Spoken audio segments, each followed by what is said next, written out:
Hey guys, it's Aurora. So, two things that are on my mind. One, I wanted to let you know that my dog Ludo passed away. It's been 13 days, and just wanted to acknowledge that. His memory, his soul, him. I miss him terribly, and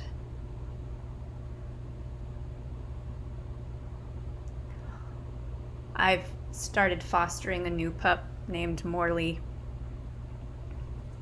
which has helped to take the edge of it away, the grief away, because he's very sweet and easy to just sort of fall into.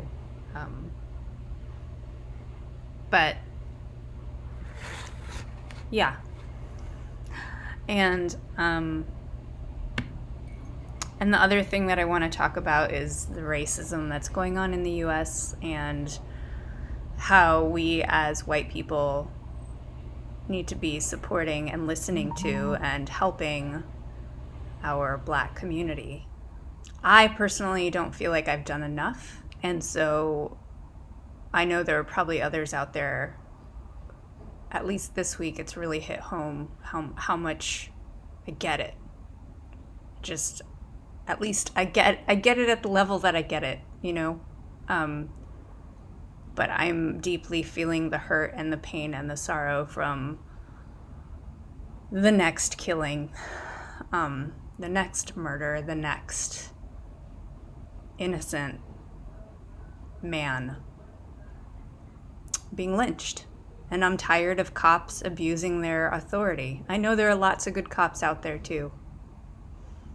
But we need the police and justice systems completely revamped. And so it's important that we start making it a regular habit to help support the Black community, because Black lives do matter, and they've been underfoot of white supremacy and white privilege for 400 years.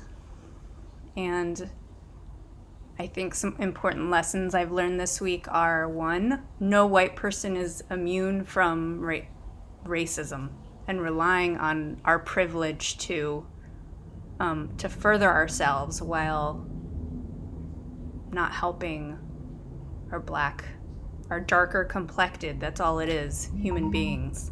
I read an article, and I'll post the link below, and it's about white women and their role in racism. It could be triggering for some, but it's also a wake-up call.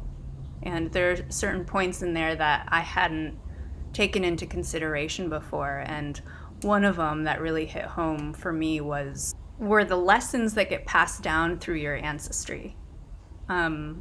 You know, I've grown up in fairly urban and suburban places, and the communities that I grew up in were very consciously mixed race. From the schools that I went to just the groups that I engaged in. And so I just always kind of thought like, oh, I'm I don't know, I'm okay with everyone. Like, I'm not like a racist person, but it goes deeper than that. And that's something that,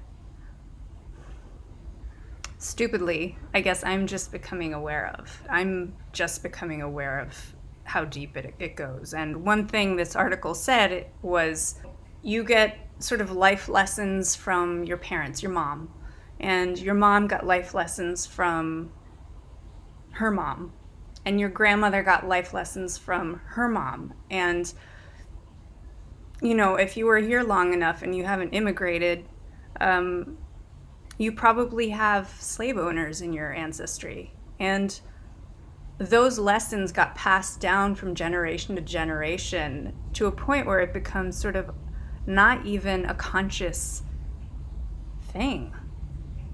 So the way that you just inherently see people is, you don't even question. It's just kind of an undercurrent, right? So, you know, so me not even questioning my privilege is racism.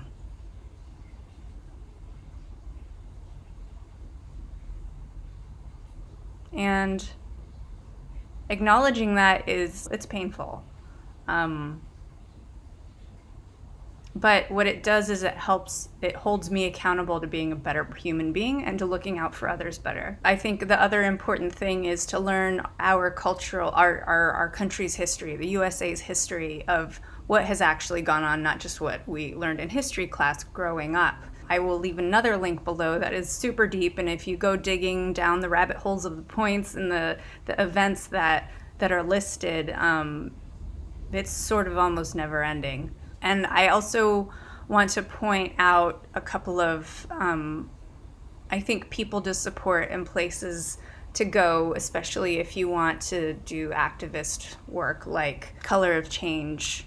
They have petitions on their sites, and you can donate to them as well. And also, Overcoming Racism it's a company that educates educators and I think corporations to it trains them how to institute equality in the classroom. I want to point you to the Possibility Project, which also takes foster kids in New York City and gives them a creative outlet. When I was a teenager, I was once a part of this group. It used to be called City at Peace back then when I was in the DC area, and Paul Griffin, the guy who runs it, does pretty amazing things, bringing different cultures together, and creating theater and music and performance and stuff. So I'm going to leave that there.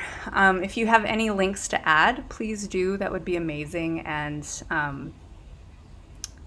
stay safe out there. Use your white privilege to help others.